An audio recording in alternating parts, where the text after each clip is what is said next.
और करंट एक ऐसा क्षेत्र है जहां आप अपने पूर्व ज्ञान का उपयोग नहीं कर सकते, जहां आप तुक्का नहीं लगा सकते, जहां आप गैस पावर का भी यूज नहीं कर सकते, किया तो सीधा नुकसान है आपको।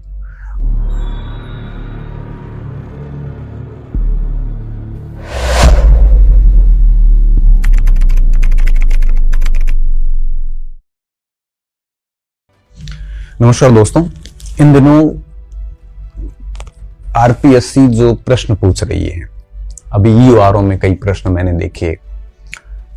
आरपीएससी के साथ साथ में आरएमएसबी जो बोर्ड भी प्रश्न पूछ रहा है, उनमें समसामयिक को लेकर एक बड़ा खौफजदा माहौल है बाजार के अंदर। समसामयिक को लेकर, और इसको लेके कई सारे बच्चे खौफजदा है, डरे हुए हैं। और मेरे को कई बार बच्चों के मैसेज आते, सर समसामयिक को कैसे कवर करें?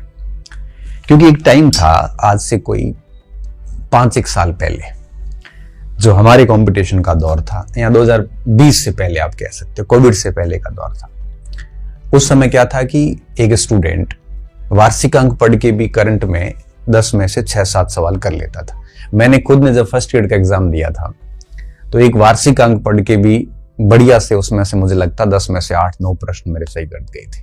वो चल जाता था, क्योंकि उस समय करंट की जो नेशनल इंटरनेशनल इंपोर्टेंस की जो घटनाएं होती थी, वही की परीक्षा में पूछी जाती थी, तो एक समय चल जाता था। तो मैंने पहले भी कई वीडियोस, पुराने वीडियोस आप सुनोगे तो मैंने उसमें ये कह रखा था कि अगर आप लास्ट में भी एक वार्षिक अंक पढ़ते हैं, तब भी आपका करंट में अच्छा स्कोर हो जाएगा।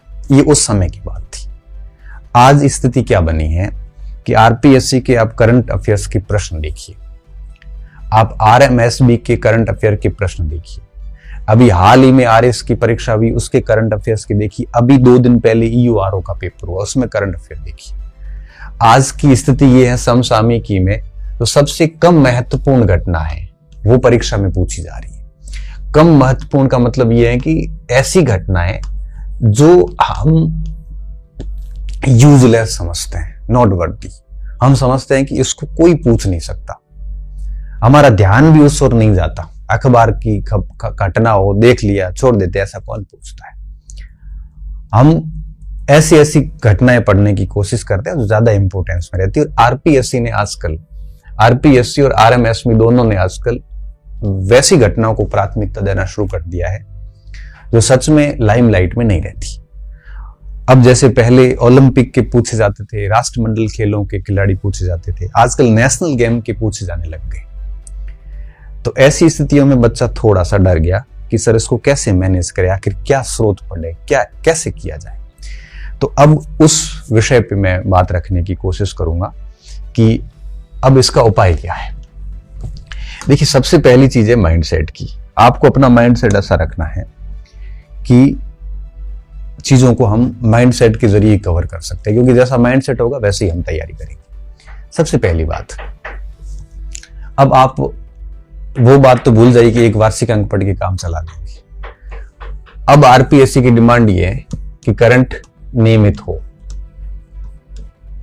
नियमित होने का मतलब ये है कि आप भली हर दिन ना पढ़ें, लेकिन एक मासिक पत्रिका जरूर पढ़ें और अखबार को अच्छे से पढ़ें। तो आपको क्या करना है, नियमितता में कोई भी एक अखबार जब भी लेके बैठे, आधा पौना घंटा अच्छे से पढ़ें, और उसमें कोई ऐसी कोई भी पुरस्कार वगैरह है उसकी बुकलेट बना दे, उसमें नोट कर ले आप। ये आधा पौना घंटा लगता है, बहुत अधिक समय नहीं लगता। और इसके साथ में आप क्या करें, एक मासिक पत्रिका, आप मूमल ला सकते हैं, आप नाथ की ला सकते हैं, आप लक्ष्य ला सकते हैं। मासिक पत्रिका कोई भी पढ़ ले, मासिक पत्रिका को बढ़िया से देख ले। अब ये हर महीने करते रहे, वार्षिक अंक पे निर्भर न रहे आप। ये 2 चीजें कर लो आप, ठीक है। इसके अलावा आप एक तो नियमित पढ़े अखबार, मासिक पत्रिका, कोशिश करें कि आप शॉर्ट में अपना है वो एक नोट्स भी बना रखें, ठीक है, नोट्स भी बनाएं। ये चीज भी की जा सकती है। जैसे मैंने अभी करंट अफेयर्स की क्लास स्टार्ट किया, आपने देखी, 16 तारीख को ली थी, 23 को दूसरी क्लास ली, 30 मार्च को आगे मैं तीसरी क्लास लूंगा। उसमें मैंने सूजस वगैरह सारी घटनाओं को कंपाइल किया। आप उस क्लास को भी हर 7वें दिन देख सकते हैं, क्योंकि मैं हर दिन क्लास पे इतना विश्वास नहीं रखता, क्योंकि इतना करंट हर दिन बनता नहीं है। हर दिन 2-3 घंटे करंट पढ़ने का कोई सेंस नहीं है। सेंस ये है कि आप मासिक पत्रिका देख लो बढ़िया, और अखबार अच्छे से पढ़ लो। अखबार में क्या है कि आप कॉन्फिडेंट रहते हैं हमेशा। और एक वो क्लास मेरे वाली अगर आपको ठीक लगती है, तो उसमें भी कई घटनाएं, काफी महत्वपूर्ण कलेक्शन होता है, तो उसके एक शॉर्ट नोट्स की रजिस्टर बना लीजिए। हर दिन आधा घंटा 1 घंटा दीजिए। स्टार्टिंग में नोट्स बनाने में दिक्कत आती है, लेकिन धीरे धीरे आप कंटिन्यू अगर नोट्स थोड़ा आधा घंटा बनाओगे, तो 1 महीने बाद ऐसी स्थिति आती है कि आपको पता चल जाता है कि करंट की किस खबर को कैसे लिखना है।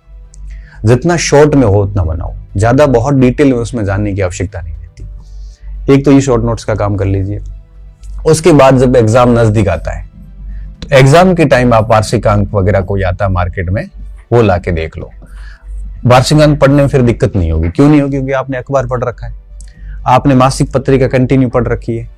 इसके अलावा आपने मेरी क्लास के या जो भी कोई क्लास और भी कहीं देखते हो, तो उसके अगर आपने शॉर्ट नोट्स बना रखे हैं। इतना करने के बाद अगर आप लास्ट में वार्षिक अंक देखते हैं, तो बहुत कम ऐसी खबरें होगी जो नहीं होगी। इसको पढ़ने में बिल्कुल आपको आसानी रहेगी। अगर आप सीधा वार्षिक अंक पढ़ते हैं इन सबको पढ़े बिना, तो वार्षिक अंक की कोई बिंदु आपको ऐसे लगेंगे जैसे पता नहीं कहां से आ गए, और आपको इतना बोझिल लगेंगे कि आप उसको याद नहीं कर पाएंगे। उल्टे आपको टेंशन बढ़ेगी, यार पता नहीं कैसे याद होगा इतना सब। तो अब आपको हर दिन समसामयिक को थोड़ा समय देना चाहिए। कम से कम हर दिन अखबार पढ़ लो। बाकी हर संडे को ऐसी एक आधी पत्रिका जो आप लाते हो, संडे टू संडे, अभी आप 4 संडे होते हैं महीने में, इन 4 संडे को भी देखते हो तो ऐसी पत्रिका पूरी हो जाती है। पत्रिका में इतना दम नहीं होता कि आप हर दिन 2 घंटे पढ़ो। आप अगर संडे टू संडे करते हो और हर दिन अखबार पढ़ लो, और अखबार की कोई बात आती है तो आप नोट कर लो रजिस्टर में। और ऐसा करने में आपको बहुत अधिक समय नहीं लगता है। सुबह सुबह आप अखबार पढ़ते हो, उसी समय आप ये काम कर सकते हो, क्योंकि सुबह उठते कौन पढ़ता है? सुबह उठते व्यक्ति चाय पीता है, अखबार पढ़ता है। और अखबार देखते वक्त है वो पूरा अखबार पढ़ने के बाद राजस्थान, अखबार पढ़ते वक्त पेन लेके बैठो, राजस्थान का कोई घटना है उसके पीछे अंडरलाइन कर दो, राइट कर दो, और फिर क्या करना, रजिस्टर लेके और उन घटनाओं को आधे पेज में नोट कर दिया, बात खत्म। ये काम कर लो डेली का। और जैसे ही, क्योंकि जो परीक्षक पेपर बनाता है, आपको पता है कि वो कोई मुमुल तो पढ़ेगा नहीं, मासिक पत्रिका तो पढ़ेगा नहीं, वो अखबार ही पढ़ता है। और पेपर सेटर होते हैं, अखबार में से चीजें अपनी बुकलेट में नोट करते हैं। क्योंकि ये एक सामान्य सी बात है कि जो व्यक्ति पेपर बना रहा है वो अपने बीच का ही है। जो भी बना रहा हो, कोई प्रोफेसर बना रहा होगा या कोई आईएएस बना रहा हो, जो भी कोई बना रहा हो, वो अपने बीच ही रहता है। और राजस्थान की करंट का प्रश्न बना रहा है तो राजस्थान का ही व्यक्ति होगा, राजस्थान में रहता होगा। और राजस्थान में रह के वो निश्चित तौर पे, इनके पास भी स्रोत यही है, अखबार, टीवी देखना। अब टीवी तो अपन देख नहीं सकते, टीवी में आजकल कुछ आता भी नहीं है, तो वो सारी की सारी मेन सोर्स है अखबार। वो भी अखबार से ही चीजें करते हैं। हम अखबार को इग्नोर मारते हैं, और वो अखबार से अपनी, पुराने लोग आज भी डायरी रखते हैं, और डायरी में वो घटना लिख लेते हैं। फिर जब पेपर बनाना होता है, वो घटना देखते हैं और उसमें से एक प्रश्न उठा के गूगल करके और थोड़ा सा डिटेल में प्रश्न डाल देते हैं। बस यही, और कुछ भी नहीं है। तो आप क्या करो, अखबार पढ़ो, उसमें राजस्थान की कोई खबरें हैं, पुरस्कार है, खेल है, मीटिंग्स है, उनको एक बार राइट क्लिक करके और लिख लो। एक ऐसा करने में आधा पौना घंटा लगता है। आप क्रिकेट, आईपीएल की भी लंबी लंबी खबरें पढ़ते हो ना, इससे अच्छा है अखबार को पढ़ लो, कोई भी एक अखबार देख लो आप। फिर ऐसी एक आधी मासिक पत्रिका भी आप पढ़ लो। मासिक पत्रिका इसलिए क्योंकि अखबार से अपनी कोई न्यूज छूट जाती है तो वो मासिक पत्रिका कवर कर लेता है। और फिर लास्ट में एक वार्षिक अंक इसलिए कि अगर इनमें से अपने से कोई छूट गई तो यहाँ से कवर हो जाती है। और ऐसा करने में बहुत अधिक समय नहीं लगता। सप्ताह में अगर आप 2 घंटे भी देते हो तब भी ये सारा काम बढ़िया से हो जाता है। इतना करने के बाद फिर भी अगर कोई प्रश्न आपकी लिमिट से बाहर होता है तो आप डरे नहीं। क्यों? क्योंकि वो प्रश्न राजस्थान के किसी भी बच्चे की लिमिट में नहीं है।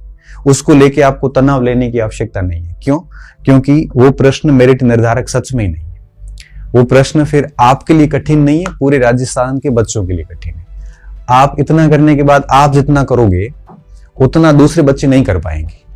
आप ये मान के चलिए 10 में से जैसे 3 प्रश्न 4 प्रश्न आपके इस कंटेंट से बाहर है, तो वो 4% आपके कंटेंट से बाहर है, तो कईयों के कंटेंट से 6 बाहर होंगे। तो इस वजह से आप बिल्कुल इसको लेके चिंता ना करें। अगर ऐसा कोई प्रश्न आया है, अब आरपीएससी ने एक प्रश्न दिया कि इस साल से लेके इस साल के बीच में आरपीएससी ने कितनी ऑनलाइन परीक्षाएं करवाई, अब आप इस प्रश्न को सही कर ही नहीं सकते। क्यों?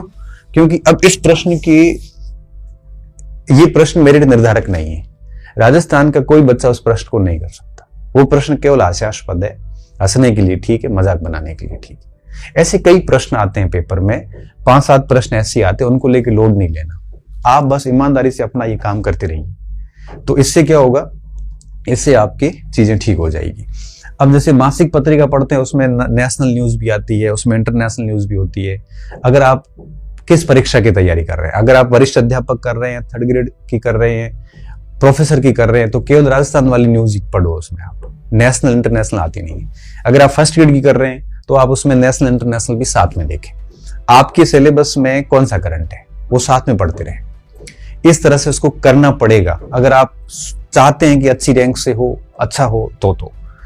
और एक ऑप्शन बच्चों का ये रहता है कि सर करंट की ये सब करें तो क्लासेस की जरूरत रहती है क्या, या क्लासेस करें तो इन सब की जरूरत रहती है क्या।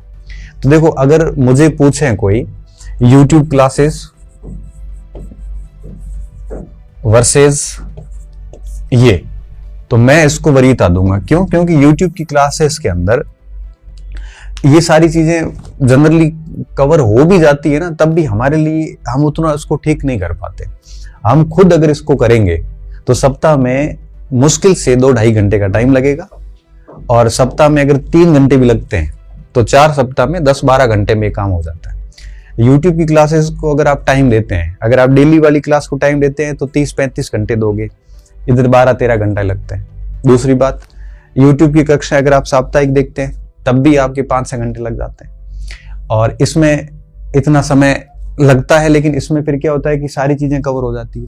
यूट्यूब पे कई बार क्या होता है कि अननेसेसरी चीजें भी डालनी पड़ती है। वो डेली जैसे 1 घंटे की क्लास लेनी है तो यार सारी चीजें नेसेसरी तो होगी नहीं, बहुत अननेसेसरी हो जाती है। फिर हमें सब याद करनी, फिर हमें पता ही नहीं चलता कि सही कौन सी गलत कौन सी है, तो दिक्कत आ जाती है। इसलिए आप इसकी बजाय इसको प्राथमिकता दे सकते हैं। और स्मार्ट स्टूडेंट वो है जो इसको लेके चले, और साथ में यूट्यूब से भी कोई अगर ठीक ठाक है, आपको लगता है कि कोई मंथली है या कोई वीकली है, तो अगर आप उसको देख लेते हैं, कंटेंट देख लेते हैं, तो कोई लॉस वाली बात नहीं। अब ऐसा मत सोचना कि मैं मंथली ले रहा हूं तो मैं मेरा प्रमोशन कर रहा हूं, ऐसा कुछ नहीं है। मेरे को कुछ नहीं मिल रहा वहां से। मैंने वो इसलिए शुरू किया है कि मेरा प्रोफेसर का बैच चल रहा है, असिस्टेंट प्रोफेसर का, और 2nd ग्रेड का फर्स्ट पेपर भी चल रहा है, तो मुझे राजस्थान करंट का फिर वैसे ही पढ़ाना पड़ेगा, बैच में पढ़ाना पड़ेगा, पेड कोर्स है बच्चों का। तो मुझे लगा कि वहां पढ़ा ही रहा हूं तो वो क्लासेस जो है वो बाद में वैसे काम की नहीं है, तो मैं उसको यूट्यूब पे भी डाल देता हूँ ताकि आप भी पढ़ लो। मेरा सिर्फ उद्देश्य इतना ही है, और इसी वजह से मैं उसको निरंतर रख पाऊंगा, नहीं तो मेरे से वो निरंतर नहीं रह पाती। ठीक है ना। तो मेरा उद्देश्य ये बिल्कुल नहीं है कि भाई आप मेरी क्लास आपको ठीक लगती है तो देखिए, नहीं तो कोई इशू नहीं है।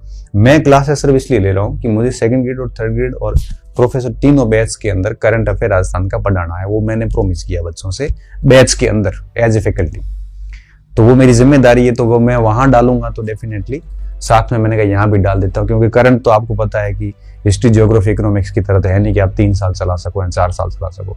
करंट तो 1 साल का खत्म हो जाता है। और अंतिम प्रश्न ये रहता है कि सर कितना करंट अफेयर तैयार किया जाए। तो मेरा ये मानना है कि जब भी एग्जाम होता है, जैसे जून में परीक्षा है 1st ग्रेड की, तो आप कम से कम पिछले 6 से 8 महीने का करंट बढ़िया तैयार कर लें। ठीक है ना। तो जून में जैसे परीक्षाएं हैं तो आप सितंबर अक्टूबर के बाद का करंट देख लें। सितंबर में जो परीक्षाएं हैं तो आप है वो दिसंबर से लेकर वो कर लें। दिसंबर में परीक्षा है तो जनवरी से दिसंबर कर लें। तो 1 साल का करंट अफेयर इस तरह से आप चलने दें तो बहुत बढ़िया हो जाता है। तो ये आप कर सकते हो, इससे करंट का इलाज हो जाएगा, ये तय बात है। फिर भी कोई 2-3 प्रश्न इधर उधर होते हैं तो वो सबके लिए होंगे, केवल आपके लिए नहीं होंगे। और करंट एक ऐसा क्षेत्र है जहां आप अपने पूर्व ज्ञान का उपयोग नहीं कर सकते, जहां आप तुक्का नहीं लगा सकते, जहां आप गैस पावर का भी यूज नहीं कर सकते। किया तो सीधा नुकसान है आपको। और अगर नहीं पढ़ा है तो एक भी सवाल सही नहीं होगा। अगर आप इस गलत फहमी में हो कि भाई मैं हिस्ट्री की तरह कर लूंगा, हिस्ट्री में आप पूर्व ज्ञान के बेस पे भी 10 में से 4-5 सवाल सही कर लेते हैं, पॉलिटिकल में कर लेते हैं, ज्योग्राफी में कर लेते हैं, इकोनॉमिक्स में कर लेते हैं, हर जगह पूर्व ज्ञान काम आ जाता है। लेकिन करंट में पूर्व ज्ञान काम का नहीं, क्योंकि सारी नई घटनाएं होती है। हर जगह अपन गैस लगा के सवाल सही कर सकते हैं, करंट में आपने कोई भी गैस लगाया तो गलत ही जाएगा, और कोई किसी का नसीब सही होता तब भी हो पाता है। इसलिए करंट में न तो गैस पावर लगता है, न पूर्व ज्ञान काम आता है। पढ़ा है तो सवाल सही हो जाएंगे, नहीं पढ़ा है तो हाथ भी नहीं लगा सकते इन सवालों का, और अच्छा खासा वेटेज रहता है। फर्स्ट सेकंड ग्रेड के अंदर आप देखोगे तो 200 में से 20-30 नंबर का करंट आता है। थर्ड ग्रेड में भी बहुत अच्छा रोल है उस करंट अफेयर का। कॉलेज लेक्चर के अंदर 100 में से 20 प्रश्न करंट अफेयर के आते हैं, तो इसका अच्छा रोल है और ये एक सबसे सुलभ स्कोर है जो किया जा सकता है। इसलिए आप इस पे अब टाइम देना शुरू करें। हमारी आदत नहीं है करंट पढ़ने की, किताबों से, अखबार से नोट्स बनाने की, तो ये आदत डालिए, क्योंकि बदलते हुए आरपीएससी और आरएमएसबी के करंट के पैटर्न को भेदने के लिए ये जरूरी है। ठीक है, उम्मीद कर रहा हूँ आपको करंट अफेयर की इस पूरी जो मायाजाल है ये आपको समझ में आ गया होगा। बहुत बहुत धन्यवाद विद्यार्थियों, अच्छे रहिए, मस्त रहिए और पढ़ते रहिए।